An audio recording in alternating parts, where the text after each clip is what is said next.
Welcome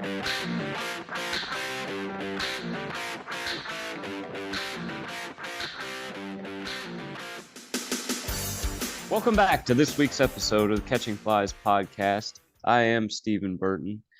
We got a special episode this week for you with the weather warming up outside and March finally being here. We wanted to get you ready for the start of the Major League Baseball season. I know I'm super excited about it. My Braves look great. Pete's Rangers got new life. Here to start it all off, this man wrote a baseball book. He's the go-to if you need to know, is this player a Hall of Famer or not? He has more stats than the Schwab. Petey, welcome aboard, sir. And what a great topic for us to discuss, being that you are the baseball savant in my eyes. Well, thank you for that great introduction. Hello, everybody. Welcome back to Catching Flies. Good to be back with you all. I could tell you more about baseball from 100 years ago than I probably could from 100 minutes ago. I just know my history really well. Not to say I don't follow the game today. I do, but I love baseball's history. It's the same reason I love art. I'm not an artist. I don't really know what makes good art, but I love the history behind it. And it just so happens with baseball, I do know what makes a good baseball player. So I'm a big all-around player guy. I like guys that do everything. Somebody that swats a whole bunch of home runs and does nothing else does nothing for me. So yeah, we're not going to necessarily dive into the season. What we're going to do is we're going to take a look at some of the new rules that have taken hold in baseball, and a bunch of them are going to debut this year, but we're going to go back in time just a couple of years and take a look at all these new rules that Rob Manfred and Sons have put in place. I thought that rhymed Manfred Sanford. It was close, right? Manfred Sanford. Right. But before we get all started, guys, do us a huge favor. You're here with us today. We appreciate that greatly. Hit that subscribe button. Help us grow our channel, and so we can reach more people. Clearly, you've enjoyed what we do, and we want others to have that experience as well. We're very generous giving guys like that, and we'll ask you at the end of the video to hit the like button, because you might not like this one, but I think you will. But all that said, I want to go back to a rule that dates back to the 70s, and that is when the American League, I want to say 1973, implemented the designated hitter rule. And for many years, the leagues were different. And that was fine. They didn't play each other. You had the American League and the National League with their own entities. Once interleague play started, it became clear to me that there should be a universal rule in either direction, whether or not it's the DH all around or the pitcher batting all around. And once they went to 15 teams in each league, when the Astros moved to the AL, and you had interleague play all year long, they needed to make a uniform rule, and it just finally did it in 2020. Which side of that debate do you fall on, Steve? I was all for it. I think if you're going to have a competitive league, you got to have a standard set of rules for everyone to play by. I mean, the way you construct teams were totally different, and then it seemed like the American League teams always benefited, especially in interleague and at the World Series level, with having that extra big bat and not having to have their pitcher, come up and try to lay down a bunt or come up in a big moment. And some pitchers, there were exceptions that were good hitters, but for the most part, were kind of an automatic out. So I was all for the switch. Now, did you want them to do all DH or all pitchers hitting? All DH. I thought it would make the game more exciting. Adding an extra power bat or just an extra hitter in general to not be such an automatic out. I thought it made the game much more exciting. All right, and we're gonna go ahead and let you all know how much of a traditionalist I am when it comes to baseball. I actually didn't want the DH. I'm one of the very few people. I understand there's not a lot of people in my corner with this one, and I understand why too. But Sure. I think if you're gonna bat, you should play D. That's just simple. And I've already said I'm an all-around player kind of guy. Even if you're not the strongest defensive player, get out there with a glove, man. How can you play baseball without a glove? That doesn't compute to me. That's the first thing you get, to the glove, So I want the DH to go away. I know it's never going to happen, and it's not anything I'm ever going to push for because it's never going to happen. But that's the side of it I fell on. So that rule coincided with another rule that is kind of fundamentally changing the game. Again, this came out a couple years ago. So, Rob Manfred is the commissioner of baseball. Steven's not a fan. I'm not a fan. I don't think too many people are a fan. But this was what kind of got the ball rolling on a lot of people not being crazy about him. He wants to speed up the game. That's a noble goal. I get it. But in extra innings now, let's say I'm up in the ninth inning and I make the final out. When my team comes to the bat in 10th inning, I'm automatically on second base as the last person who came up to the person who was at the plate last in the previous inning. And the idea is to make it easier to score runs. I disagree with this one for a few reasons, but the fundamental thing is if it makes my team easier to score, it makes the other team easier to score too. And you're actually making the game longer if both teams are scoring as opposed to getting 3 outs. What do you think about all that? Oh, I hated this rule. I think it's such a massive advantage to the home team. Um, both teams battle the full game, and then it's just like the home team just gets this getting to come up last, which would be the bottom of the 10th. The guy already at second and no outs is just insane. If if your pitcher did his job in the top of the 10th inning, you're pretty much going to win that game. It takes a bunt and a fly ball, for God's sake, to get the game winning run in. And I've just seen so many good teams get burnt in late innings because of that scenario right there. You got a guy on second, and even if you are a good relief pitcher, one bunt, one fly ball, and you gave up that run, game's over possibly. So I just thought it was too big of an advantage. If you're going to start a guy out on second, I don't know if you need to start with an out as well, or just get rid of it. But to me, this is one of the worst rules in all of baseball. That's really interesting. Both points you just made. Wow, guys, this is why we got Steven on the show, right? Because he comes up with these great ideas. Both of them. First of all, yeah, it is a huge advantage to the home team. I mean, the home team has the advantage in baseball anyway. Uh, it's like having an overpowered character in a movie that you give a couple of extra superpowers to. I mean, why are you doing that, Right. man? And the idea of having another out or starting with an out, that actually probably would speed up the game. If you have a man on second and one out, it's kind of like if when that happens, you're usually on your third batter of the inning. So we kind of skip that and go straight to the third. You're skipping two at bats, I should say. So okay, that's good. My question to Mr. Manfred is if this rule is good enough for the regular season, why isn't it good enough for the playoffs? Yes, that's another big thing for me. I Yeah, forgot to mention. That would be like any other sport. The NFL being like, well, during the regular season, pass interference is a penalty, but in the playoffs, it's not a penalty. Now go right. play the game. It's going to And change everything. And the NFL has overtime rules that have been different for the regular season and the playoffs. We weren't a fan of that either.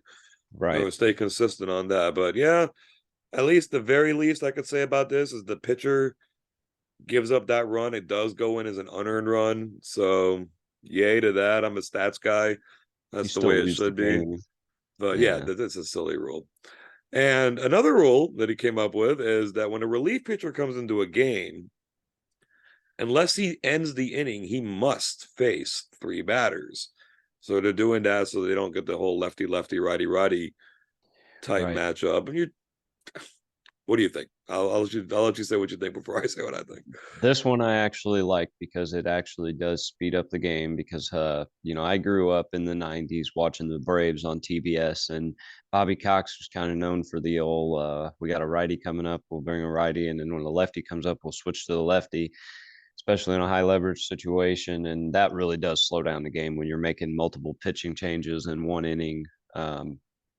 So I do like this, and I think too if you're going to go to your bullpen and bring a guy in and stop the game and give him his warm up pitches and all of that, he should have to face more than one guy. If if a guy doesn't have his best stuff, you know, it's kind of you're a pro and you're brought in for this situation. I just like the idea because you know, teams can take advantage of if a guy's off, well, he's got to face three of us. So if he comes in throwing wild, he can't just be pulled after a one hit batsman or one walk. And, you know, it gives more teams a rallying chance, I guess. So I do like this one, and I think it does actually help speed up the game. I'm certain it's going to speed up the game. Yes. My view on this is when you use a substitute in baseball, that person cannot come back in the game. So it's a manager's prerogative or a manager's strategy whether or not he wants to burn through those arms. And they keep expanding the size of the rosters. If you limited it to 25 has always been, you know, in the day teams carry 10 pitchers, maybe 11, and they started carrying 12. That's also a strategic decision. Then you're limiting your position players. I say let them play. If the manager wants to bring in big strong lefty to face big strong lefty, I don't see any reason why he can't do that. It will make the game a little longer. And that, you know, pace of play and all that is all Manfred seems to be about. Right. Doing it at the expense of quality isn't my forte. I mean, you bring in a guy like you said, and he just doesn't have it, and he has to face two more batters, or he has to pretend to have an injury to get out of the game. I mean, it's fundamentally changing the game. I appreciate the attempt to speed up the pace. I think it's a manager's prerogative. If you were able to sub guys in and out, that would be a different story. Then yeah, you got to face three guys. But the fact that once you're out of a game in baseball, you can't come back in. Yeah, the manager loses that guy just to face one batter, and that Yeah. may come back to haunt him. No, yeah, I definitely agree with you there because you know, you bring in that big lefty to face the power lefty, and then he gets him out, uh, you know, and then you're burned him for the rest of the game. Mm-hmm. It's a big it's big decisions and just big strategery thing. Mm-hmm. But I think with Manfred being all about the pace of the game, I do like that this sped up the game. I don't like that it took away from the strategy in a sense, but I do like that it seemingly has helped speed the game up. I like my baseball to look like chess on a field. Right. All right. One more that from a previous season is the tightening up of using position players as pitchers. So I want to make sure I get this one right. I'm going to pull this up. If you're trailing by 8 at any point in the game, or if you're winning by at least 10 in the ninth inning, then you can bring in a position player to pitch. And in the extra innings, it's always allowed. And, you know, pitchers, pardon me, managers that are going to overuse their relief pitchers might get stuck using their position players as pitchers, and that's their fault for leaning so heavily on the platoons. So this rule is just whatever. I mean, when the position player is in the game pitching, it's usually over anyway. But they're really trying to crack down on this. Why would you think that's the case? I think because it kind of makes a mockery of the game. If a team is up, you know, say 18-2, everyone does know the game's over. But when you see a guy come in throwing 40 to 60 miles an hour and still getting guys out, I It's mean, tough to guys hit those still, pitches yeah, sometimes. when you're used to seeing 100 and then all of a sudden it's 60, you know, you're going to be way out in front.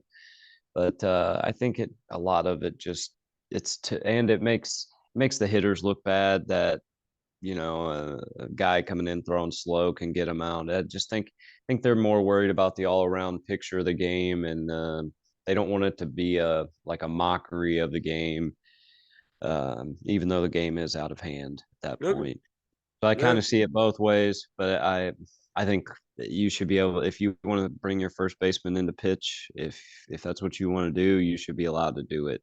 I think you should be able to, like you said, have anybody who's capable of, or if the game goes longer than, you know, 10, 12, 15, 18 innings, which we have seen, there's always one or two games a year that go like 19, 20 innings. Like if you're the manager and you want to bring someone into pitch, they should be allowed to, It used to be that managers held somebody in regardless. reserve at the beginning of the game as long relief just in case. It would be in Right. two situations. One, the starter just got shelled and couldn't last too long, or number two, Right. you get a situation where the game goes long and you bring in a guy who maybe doesn't usually pitch 3 or 4 innings but will today. And that usually was based on the fact that he hasn't pitched the last couple days, or maybe he's a guy that bounces back and forth between the bullpen and the rotation. I don't do that anymore. Yeah. It's just, Not a you know, lot of long a lot of the relievers. strategy in baseball is left, and it does hurt me as a old school traditionalist. And I still love the game, obviously, but yeah, you know, Manfred's Manfred, I guess. And speaking of which, we've now arrived at this year's new rules, and we've gotten a little bit of a sneak peek at them in spring training. So let's go through them one by one. The first one is the big one. It's the pitch clock. So I want to make sure I get this correct. Tell me if I did something wrong here. It's a 15-second pitch clock for the pitcher with bases empty. He has to begin his delivery. It's 20 seconds, so they extend it by 5 seconds when there's runners on base. For the batter, he's going by the same clock. He needs to be in the batter's box with 8 seconds or more remaining on the clock. So if a pitcher violates this, it's an automatic ball. If a batter violates this, it's an automatic strike. So, goodness, lay it on me. Yeah. What do you think? This sounds like something made up, like in a movie almost, Yeah, but somehow it's real life. As the other three rules have indicated, Manfred's all about the speed of the game. He wants it faster than 3 hours and 45-minute games. He wants them down to 2.5 to 3 hours tops. And a lot of it is because people's attention spans nowadays are so limited due to, social media and YouTube and just watching clips of everything. But this one's tough. I mean, we've already seen the very first spring training game of the year for the Braves and Red Sox. Braves come back tied up 6-6, bottom nine, bases loaded, 3-2 pitch. Oh wait, there was not a pitch, but he's called. It's strike three, but there wasn't a pitch. Oh, the batter didn't get into the batter's box with 8 seconds to go. He took an extra second stretching or tightening his batting glove up, so now he's automatically out. Well, that's the craziest thing I'd ever heard of. This is what really led me to do the deep dive on these new rules because I was like, "This are you kidding me? What if this happens in a regular season? What if this happens in a pennant race? What if this happens in the playoffs? A team goes to the World Series on a walk-off pitch count violation. yeah. Okay, I thought it was part of me does like the fact that like I don't think pitchers should have all day to walk around the mound 2 or 3 times, grab a rosin bag, stretch, come up, get set, throw to I get that like, but I really hate the hitter has to be in the box by 8 seconds. I think if the hitter is you give the hitter 20 seconds or so to see the pitch, maybe step out, get a practice swing. I remember I used to always come out and like kind of, just stretch a little, get the blood flow back down to your hands a little, and then come back up and get ready. So I think this rule's kind of crazy, but it is the Manfred special. It is going to speed up the game. It's like mathematically been proven already to knock off about 17 to 27 minutes per game alone in dead time. They're calling it of pitchers walking around or stretching or batters just taking forever to get back in, seemingly stalling. So it does speed up the game, but I just think you can't end a game on this. This is nuts to me. This is the kind of thing if you tried to call this on a playground, it would start a fight. I mean, Right, it's right, like you're not for in there, sure. strike three, we win. And that's Yeah. it. What? So yeah, this one's tough. Very. So probably the biggest innovation in basketball, I think many people will say it's the 3-point shot. I say it's the shot clock. And, you know, basketball games had to be dreadful to watch when a team would just hold the ball. Oh, The no. 1985 NCAA championship game, Villanova, Georgetown heavy favorite. Villanova took 10 shots in the second half of that game. They made 9 Yeah. of them, and they pulled the upset, and that part's neat, but man, they held the ball. They They call it just like a wouldn't four shoot it. corners, Yeah, I a mean, four corners offense where you just basically, I mean, I fall. I haven't mean, we seen the used to run it in game. high school. Yeah. Yeah, but eventually you got to shoot the damn ball, Right. and these dudes didn't because they didn't need to.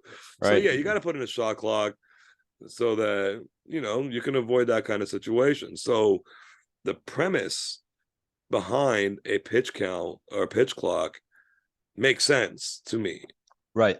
I Me too. just don't like the idea of a pitcher getting a strikeout without throwing the ball, and Or a a batter getting batter a getting a walk. walk without facing a Right. pitch. I mean, that won't slow the game down if you're putting people on base for no reason. Right. Like I It's think gonna pitchers are more likely or more liable to be breaking these rules than the hitters are. Maybe early on it'll be even, but I think in the long run, you know, the pitcher is the one who's exerting a lot more than the batter. You know, let's face oh it, yeah. the pitcher has to put his entire all the strength of his body is going through his arm. You know, the batter is not necessarily swinging at every pitch or any pitch. And sometimes swinging is just making contact. You know, not everyone's, you know, Harukin uppercutting every pitch that they see. So, you know, I don't know how to fix that. And I guess, I don't know. I don't know how to fix it. I don't know how to fix it. I mean, a pitch clock makes sense to me, but automatic balls and strikes don't. Right. And that's So, where I'm at on this. I yeah. mean, they And to go off of what you said about the pitchers being more likely to violate this. Apparently, they did this last year in AAA the whole season, and after the first few weeks, it got down supposedly to where there was about one violation per hitter or batter every two full games from either team. So, I think the longer the season goes on, we're probably going to see less and less violations. But I think to start the year, it might be very prevalent and could influence the outcome of several games, especially the first month of say of baseball, until everybody gets used to these rules. But I just couldn't imagine, like, I'm thinking of last year, the Braves and Mets. It comes down to the final weekend of the season to see who wins the division. I couldn't imagine if one of those games ended on a walk-off pitch count violation or a walk-off pitcher violation and the Mets win the division instead of Braves or vice versa mm, because of that. Like that would that and or even bigger scenario, like I said earlier, a team goes to the World Series on a walk-off pitch count violation. Like that would just it would blow my mind. Like, right. And I know there's people watching right now who are screaming at their phones or their computers, like, well, the best way to around this is to make sure you don't violate the count. And yes, that is true. You know, we're not overlooking the obvious here. Yeah, the best way to avoid this is to not do it. But it's gonna happen. Shot clock violations happen. Holding in the NFL happens. delay a game, yeah. Delay of game They have a happens. clock. They have a Yeah. clock right there, just as well as the Yeah. batters. The Actually, delay of quarterbacks game can is see the clock. the much better example. Thank you. And you know, they don't end the game. You know, they don't lose the ball. I guess when you shot clock violation, you lose the ball. But basketball, the ball goes back and forth so much that you know, if you turn the ball over like 8 times a game in basketball, you're having a great game. You do that Right, in the NFL and you're setting records.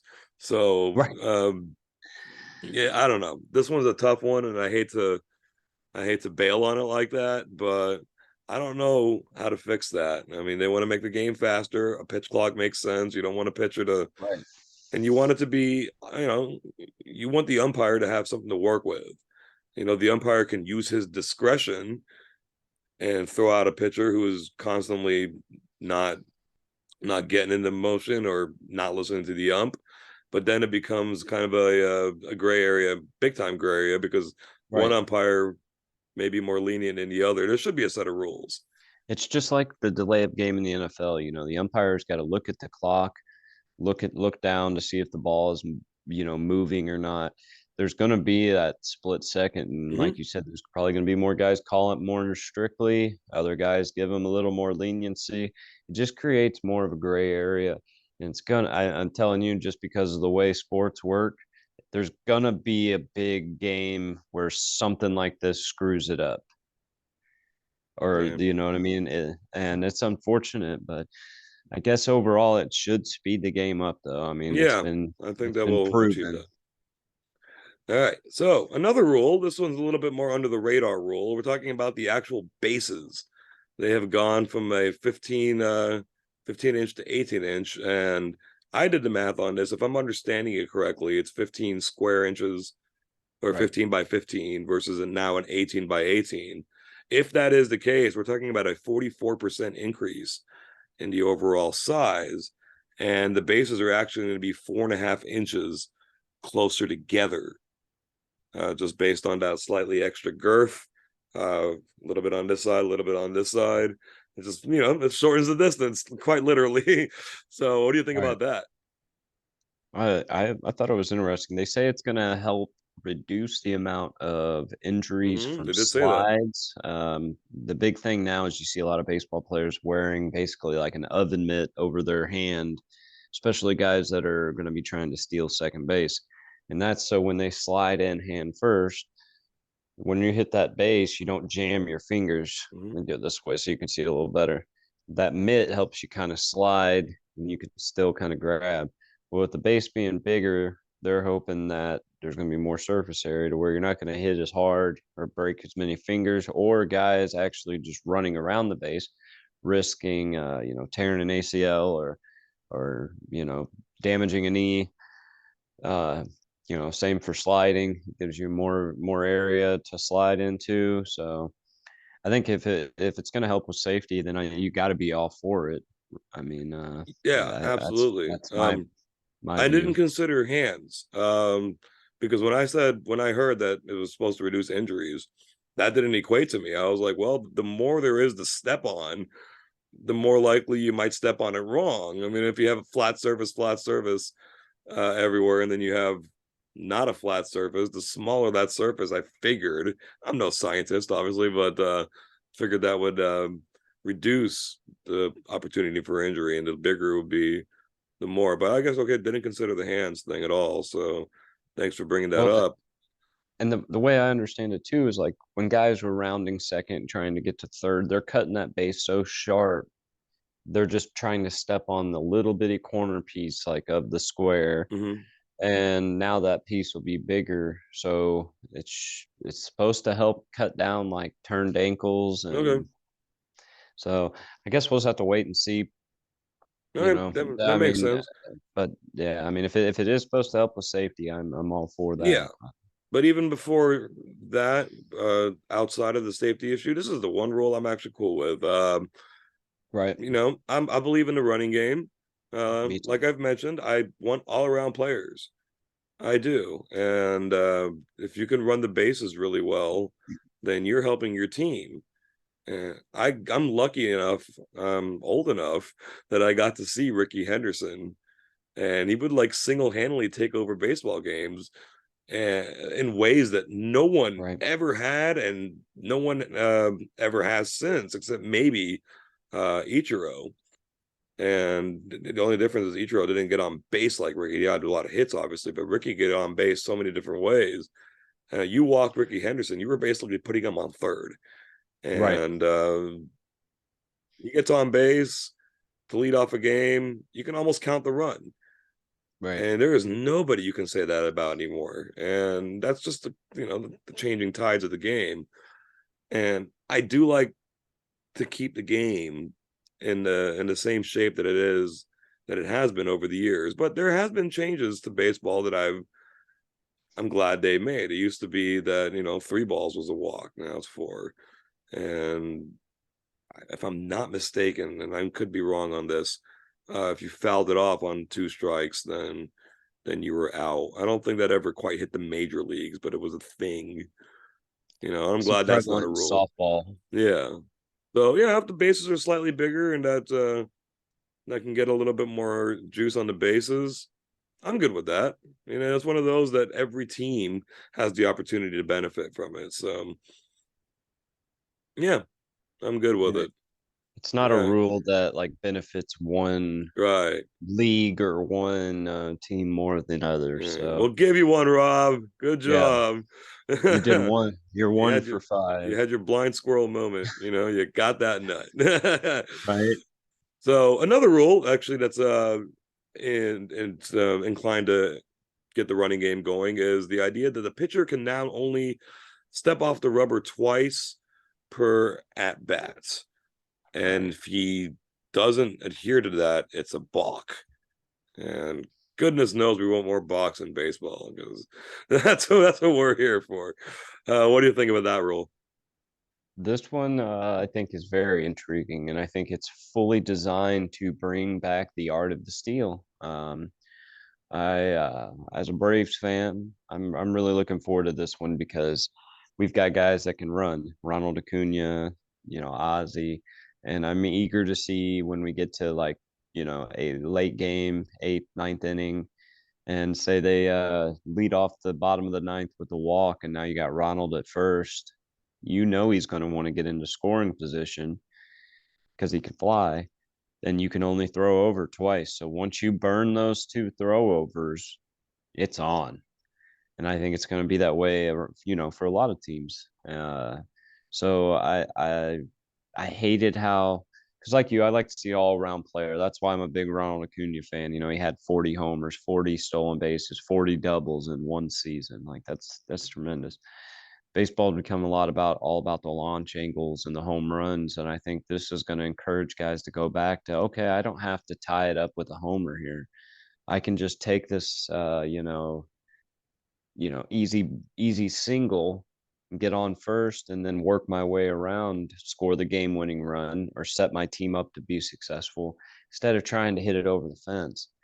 And I think it's going to bring more strategy back into the games. It's going to make the catcher more valuable because the last few seasons, I mean, the stats just show that the guys aren't running like they used to, and that took a lot of scoring and scoring opportunities out of the baseball that it's going to bring back now.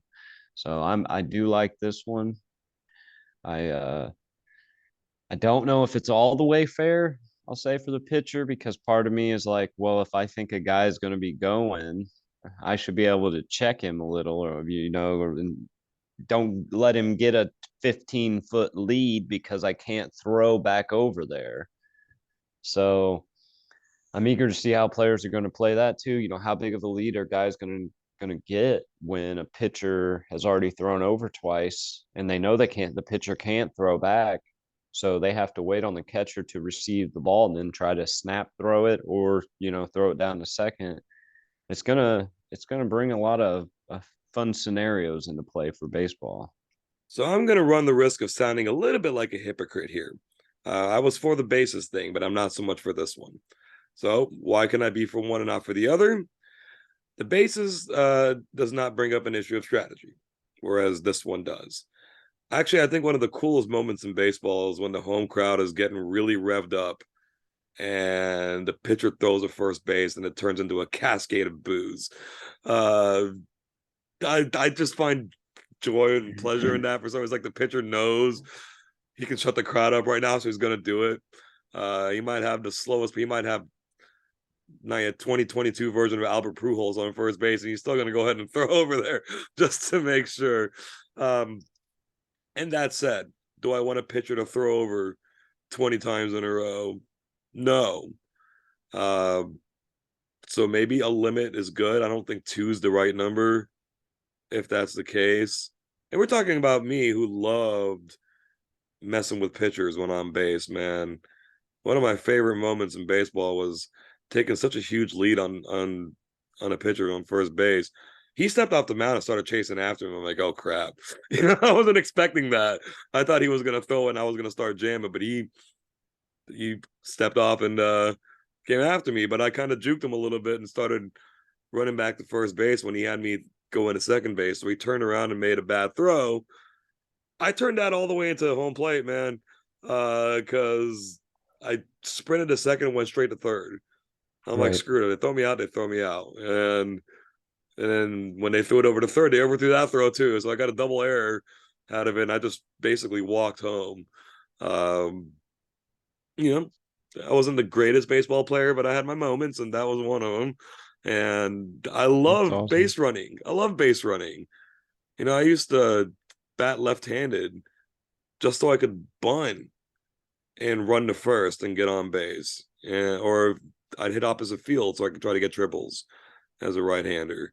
And all that is because I wanted to do it, and I don't want the game to force someone to do it. I wish players were more well-rounded. I wish managers and general managers valued more well-rounded players. So they're changing the game because the game is changing. You know what I mean? Uh, Right. just stop messing with the strategy. In the 80s, the Cardinals won a couple World Series. I remember in 82, I don't remember, but I know in 1982, they hit some like 58 home runs all year. And I understand there were fewer homers being hit in the 80s, but they were like super dead last. And they won the Right. World Series.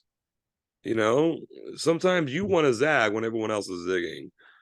And baseball just doesn't seem to want to do that. And the office is making them. I don't like it. No, I agree. Good base running is very under like valued. Mm-hmm. Could single-handedly win you games, series. I mean, I've seen so many. I watch every Braves game every year. I've seen so many times where the Braves have gotten lucky and just bad base running basically cost the other team a game. I mean, or cost you a comeback. Guys, first and second with no outs. Guy gets a single. He scolds it to center. Instead of just staying at third and having the bases loaded and no outs, he tries to score, gets thrown out, and then the team doesn't end up scoring any runs that whole inning. And it's like, wow, what could have been with better base running? So I think this is a premium for me. Um, it's huge. Yeah. So Well, yeah, like I said, I don't like it when the strategy gets messed with. And that I said, agree. that brings us to the last item on this Manfred list, and that is the shift restrictions or the outlaw of the shift. So the third baseman, third baseman, shortstop have to be on the left hand of the infield from the catcher's perspective, and the second baseman, first baseman have to be on the right.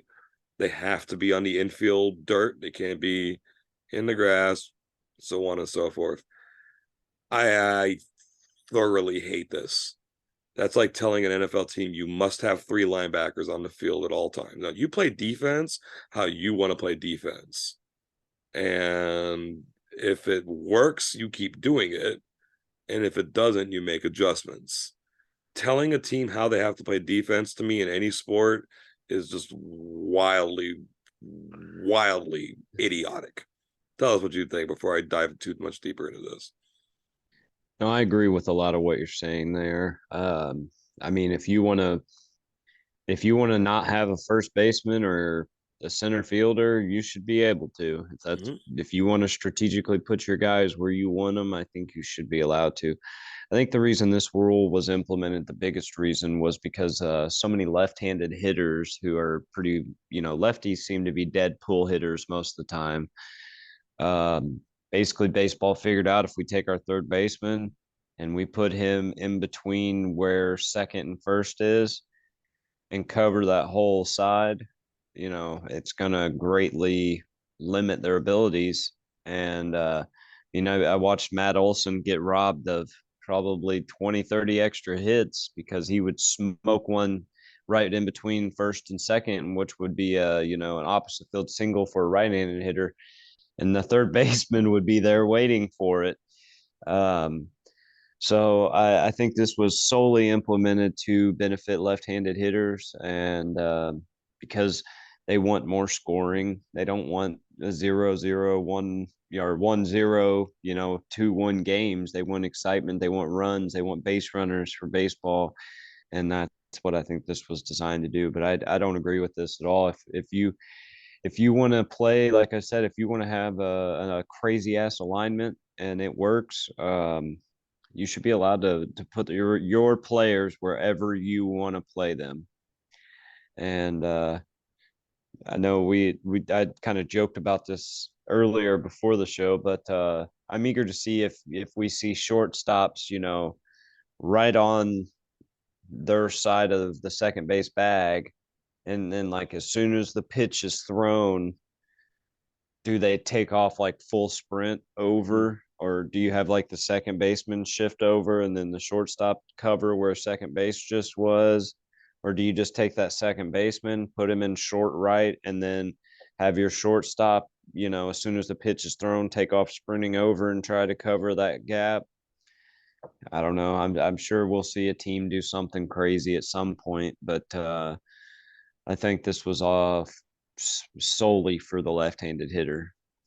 Yeah, in reference to the shortstop sprint scenario, I believe the alignment has to be set when the pitcher begins his delivery, so that does give you time to scoot over. Two or What three would you? seconds. I mean, but Yeah, that when you're an athlete and you can travel that fast, I mean, you yeah. can't cover a lot of ground. So, what would you suspect my response to Matt Olson would be?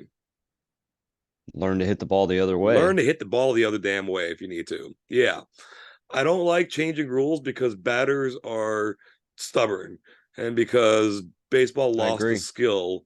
So we have to no, no. If I want to I put agree. 8 guys between first and second base, I should be alled to do it. Yeah, as Well, long as you got a 7. pitcher, a You really do catch. need I a know it's catcher. Yeah, you need a yeah. catcher. As So long as let's you go have ahead a and put pitcher and 7 a guys. catcher, you should Yeah. be able to put the rest of them That's wherever like you saying want. the NFL, you can't double team Aaron Donald. Nope, not allowed. Right. Or You you can't have to double have team two Jerry receivers Rice. on the same side. Or yeah, I Yeah. mean, it's ludicrous. Yeah, I it is mean, it's absolutely ludicrous. Imagine telling a soccer team to have to run a certain formation at all right. times, or they can't run certain formations. A soccer team is completely able to put 10 guys on the right side of the field and just attack from the right side. Why don't they do it? Because the second the other team gets the ball on their right side, it's over. Right. It's over. Right. So you adjust to the adjustment. Don't take away someone's intelligence. Somebody came up with the idea of a shift. It's actually existed for a long time. They used to shift Ted Williams, Right. and he was mostly a dead pull hitter, but not completely. You know, would you shift Wade Boggs? No, No, I never. heard an interesting thing one time from Chipper Jones, which I'm a little biased because he is my all-time favorite player. But he Yeah, said if teams would have shifted me, I would have hit 400 every season, yeah, and because I dude knew fully how to hit the believe that ball. he could hit it either way. And that's what you. So many guys today, it's all about launch angle, and especially if you're a lefty, it's dead pull. You don't see left-handed hitters very often Too today bad. be all-around hitters like Too bad. Chipper Jones was able to do. He could bat left-handed and still take it opposite field. He could bat right-handed and take it opposite field. Those guys were great hitters. And I think this rule was solely for that, and that's not right. No, I think it's rewarding baseball players for not being good at stuff. You're getting rewarded for it. The Major Right. League Baseball is here to help you. You can't hit the ball the other way. We're still going to help you. We'll help you. Yeah, Yeah. and that's ludicrous to me. And And a lot of small market teams, like I think of the Rays, did this before it really caught on. Tampa Bay was doing this, the shifting, and the small market teams that don't have the necessarily big name or the big payrolls, they've got to find creative ways to win. And little mm-hmm, things like this helped Tampa Bay beat the mm-hmm, Yankees. They helped Tampa Bay, go to World Series, helped the Royals go to World Series, mm-hmm, you know, and without little seemingly silly things like shifting or, you know, the base running, you don't win those against the big market teams. So I think it just hurts the little market teams like the Tampa Bays, the Royals, the Reds, teams like that, and it it's such a the pitchers really they're not. I mean, it's just so unfair to everybody but left-handed hitters. seemingly.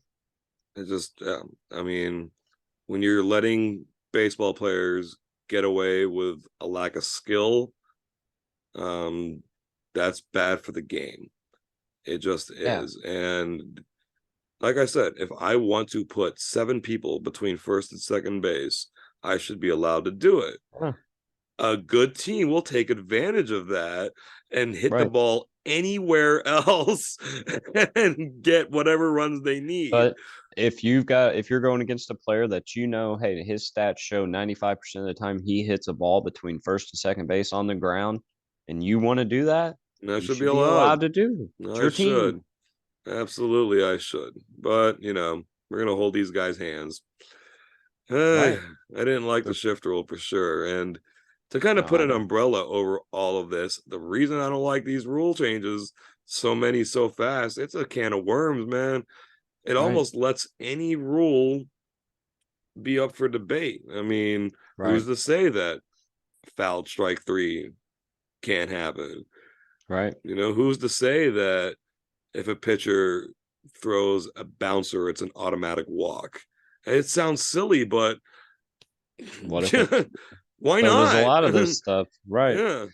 Yeah, Baseball, they've called it America's game for 100 plus years now, and then the rules have basically been set in stone pretty since the much. creation of the game. Do some of them need updated? Yes, Yeah, I fully tweaks agree. stuff. Yeah, Tweaks, minor tweaks, right? absolutely. Nothing, because the world's so much different nowadays than it was in 1920. I mean, in 1970 was 50 years ago, and it's a completely different universe we live in now with technology and everything, and so much money being Yeah, on the line, and hundreds of $1 million being bet. They want to make sure that strikes are strikes and balls are balls, and everything. Was that a home run? Well, we've got a replay to see it now. yeah. Back then I'm it cool with was that. all, well, we think it was, we thought that guy thought it was a homer, so you know but baseball is such a great game, but if they're not careful, they're going to, like you said, find themselves into where every single rule comes into question. And then I think the fundamental game itself might get changed. And that's what worries me the most. Mm. I've got 2 little tidbits I want to drop I mean, before I go ahead. well, I just wanted to say, like, expand briefly on what I meant Mhm. there. What if they start saying, everyone always complains baseball's so long. What if they go to 100 games? What if they would they decide to go to 100 games instead of 162? What if they decided to make the playoffs longer or add more teams again? I mean, they're just changing the fundamental game Mhm. entirely, and that's what worries me about the rule changes. Me too. The fundamental changes, yes. Tweaks and Right. stuff, absolutely fine. So yeah, like I was trying to say, my two final notes on this. One directly regarding the shift. It was a great baseball player in the late 19th, early 20th century named Willie Keeler, and he held the all-time uh, hitting streak record before. I think someone else may have broken it before DiMaggio. No, I think DiMaggio broke his directly. And he had a Okay. very, very succinct saying. He used to say, I hit them where they ain't. That's all you So got if to the do. guy's playing shallow and left, he'll hit it over his head. If he's playing deep, he'll hit it shallow. I mean, hit them where they ain't. If baseball Gotcha. players even had a modicum of an understanding of that, they'd be fine. And my Uh, second note, one way to make the game shorter, how about fewer commercials? But they're never going to do that, are they? right. so, That would be so the ultimate way. You wouldn't have right. to change a single, no pitch clock, no Right. hitter It's a clock. little fewer commercials. Right. But that's But never going to happen because money is more important than anything. And they need to make money. If they don't make sure. money, they can't have a league. But Right. I'm sure they could stand to lose some of the money to achieve their so noble Right. goal of Would shortening the game. a half an hour of commercials lost Even equate 15 to the minutes. right? Yeah. So So So, folks, thank you so much for joining us again this week. You've gotten this far. Hopefully, you already hit the subscribe button. If you haven't, please do so now. And I think that you made it this point now. Go ahead and hit that like button. Feel free to comment. Please share the video. Again, we are trying to grow the channel. We want everyone out there, as many people as possible, to benefit from our absolute and unending wisdom on all topics. But in reality, and we enjoy doing this. We'd like to be able to continue doing it to such a degree that we can keep doing it. That was a big, that was a Kamala Harris type statement right there. I just made, but at least I can admit it when I do it. We're leaving that in because it was funny. We're not cutting this part. But yeah, Uh, in reality, folks, thank you for joining us. We uh, we look forward to coming back with you next week and getting on whatever topic. The NCAA tournament's coming up soon. That's going to be a potential topic for us. We'd like to do an NFL mock draft.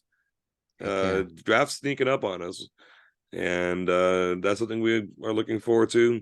Hoping to bang on another television show slash movie retrospective. Any of those things, we'd like to hear from you as well if you have any suggestions. But I'm gonna go ahead and kick myself out of here. Send this over to Steven. He's gonna give you the lowdown and all the social media stuff. So from me, thank you very much, and thank you for listening. Yeah. Our Twitter is at Catching Flies W1. And I'm on Facebook at Stephen Burton. I'm also on Twitter as Stephen Burton as well. Pete's on Facebook, so send us a message if you like the show or comment, and we really do appreciate all the support and the sharing and everything. So until next week, I hope you guys have a great week and go catch a fly. The weather's warming up, so get Especially if you're outside, not have some shifted, go catch fun, a fly. right? See you guys.